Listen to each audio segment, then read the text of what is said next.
Hello, আমি প্রিয়াঙ্কা। আমাকে আমার পরিচিত সবাই তো চেনেনই। আমি এখন আমেরিকায় আছি। আমি আমেরিকায় আমার হাজবেন্ড এবং বাচ্চা নিয়ে আছি। আমাকে আসলে আমি ব্লগটা করতে শুরু করেছি কারণ এখন আমি বাসায় বসা। হ্যাঁ, আর আমার মনে হয়েছে যে আমার আসলে কিছু একটা করা উচিত।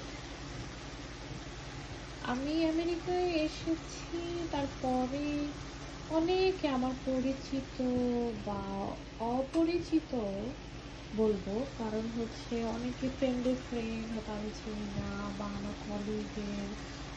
কলিগের ফ্রেন্ড, ওদেরকে তো আমি চিনি না।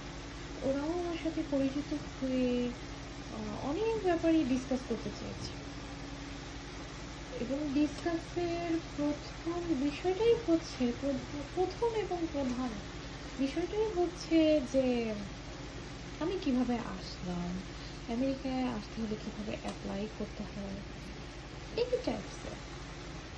তারা কেন এরকম করেছে? কারণ হচ্ছে আসলে আমি যে সেক্টর থেকে উঠে এসেছি, আরো আমার সাথে আরো অনেকেই ছিল। অনেকের মাথায় হয়তো চিন্তা ছিল, কিন্তু তারা ট্রাই করে নাই।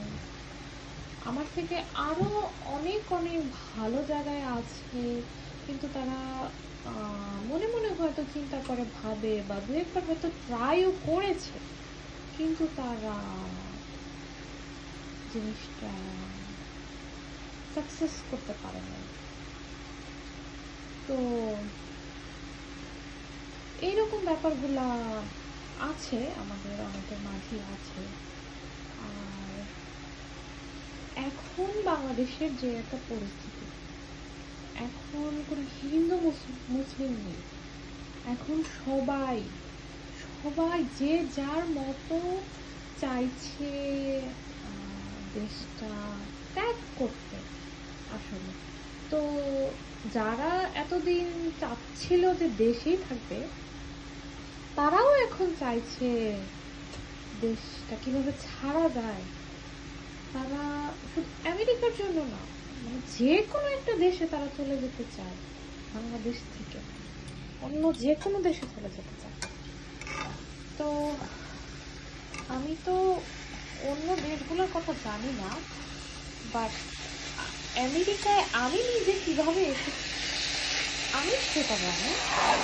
এবং আমেরিকা আসার পরে আমি আমার বাচ্চা এবং হাজবেন্ড আমি নিয়ে এসেছি। আমি আগে এসেছি, আমার 3 মাস 4 মাস পরে আমার হাজবেন্ড এবং বাচ্চা এসেছে।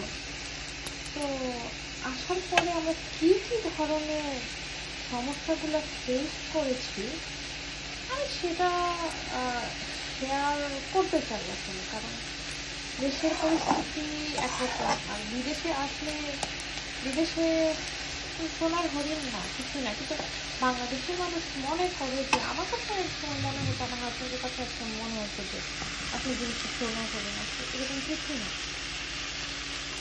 তো এই কারণে আমার মনে হয় যে আসলে খুব ডিটেলসলি যদি আমি শেয়ার করি তাহলে জিনিসটা ভালো হবে। অনেকে আছে যে আমি অনেক শর্টকাটভাবে বলতে চাই, যারা ফোন দেয়, তো আমি নেগেটিভ কিছু কথা বললে রাগ করে। এখানে রাগ করার কিছু নাই, কারণ সাফারটা অনেক বেশি। তো হয়তো আমার কথাগুলো তারা হয়তো চিন্তা করতে পারে, চিন্তা করে হয়তো বা তাদের সিদ্ধান্ত নিতে সহজ হবে। তো এই জন্য আমি চিন্তা করলাম যে একটু শেয়ার করা যায়। আর আজকে আমি আপনাদেরকে দেখাচ্ছি যে আমি আজকে হচ্ছে রাধা অষ্টমীর আগের দিন।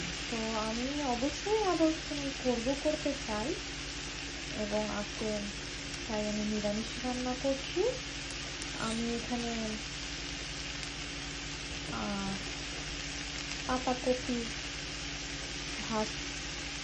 ভাজি করছি, আর ডাল রান্না করছি, আর বেগুন ভাজি করবো,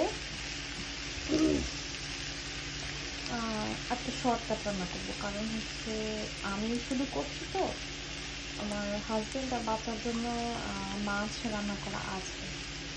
তো শুধু আমার জন্য এত কিছু আসলে রান্না করতে ইচ্ছা করে না, মহিলা মানুষ নিজের জন্য এত কিছু করতে ইচ্ছা করে না, শর্টকাটের উপরেই চালিয়ে দিলাম এই আর কি। তো ওকে, আমার maybe, I don't know, maybe আমার নেক্সট ভিডিওতে হয়তো আমি আরো কিছু জিনিস বা ইনফরমেশন যেটুকু আমি জানি আমার অভিজ্ঞতা থেকে আমি শেয়ার করার চেষ্টা করব। Thank you for watching me.